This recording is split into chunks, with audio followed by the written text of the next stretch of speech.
Ya Allah, warnailah hari-hari anakku dengan keceriaan, sebagaimana pelangi yang mempesona di langit. Jadikanlah setiap langkahnya sebagai jejak menuju kebahagiaan dunia dan akhirat. Limpahkanlah rahmat-Mu pada anak-anakku, sebagaimana sinar matahari yang menghangatkan bumi.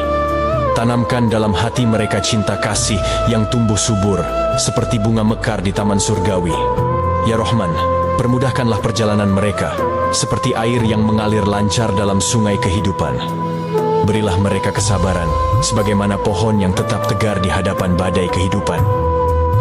Wahai pemilik kehidupan, berikanlah mereka kesehatan tubuh dan jiwa, seperti embun menyegarkan pada daun. Anugerahkan kepada anak-anakku keberanian untuk mengejar impian dan tujuan hidup mereka.